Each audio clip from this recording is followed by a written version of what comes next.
But going into Icebox, Anton, unfortunately, Brimstone Gaming, I don't see that Brimstone coming out. Unfortunately, all of you were scammed. They aren't going to probably play Brimstone on Icebox. If they do, I'd be very surprised. Probably just going to have Dynamic there back onto that Viper to block off those sight lines. Pretty much a staple pick when it comes to the map in the Frozen. It's a bad spot. She's getting pinched from mid and from B main. If she doesn't get help soon, that's just a dead Viper and a pretty much free sight for TSM.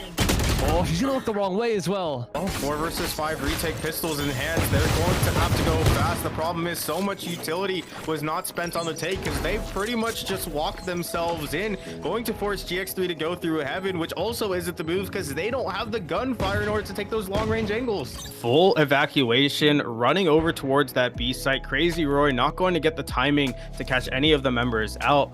The wall isn't available for this plant, but since no one is there, it should go down pretty easily. And I believe this should be pretty much a full evacuation from the site as well. It seems like Valkyrie like to play more towards that spam, more towards that utility usage, and kind of bait the enemy team into these crossfires that can be set up.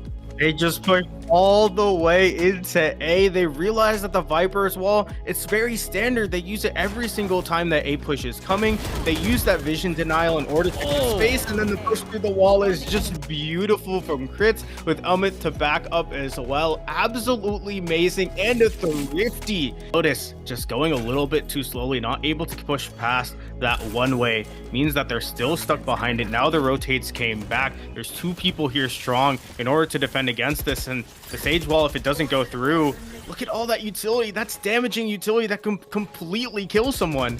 Oh, speaking of killing, that's a spray straight through the wall. Classy goes down. Athena walked all the way through A and was still able to get the timing on the GX3 members who are still sitting in heaven. And that's what I talk about from GX3, just being a little bit too slow with these retakes. They're very meticulous about checking all of their flanks. The problem is the flank is all the way on A. You can't necessarily check for that unless you leave someone out of that retake. And when you're going so slow, the timing is just impeccable from Athena. Yeah, really great there on the initial take. Just able to get the spike down and just evacuate the site, play for that spam, and make sure that they can secure that round. This push was actually pretty good from Lotus as well, understanding that, you know, if they just try and defuse, they're just going to get spammed. Rather, let's just try and push, get a couple kills, make sure we do that econ damage, and go into the next round with their rifles and with an operator in hand as well. Amit is going to be looking down towards that A main on an off angle that a lot of people may not expect.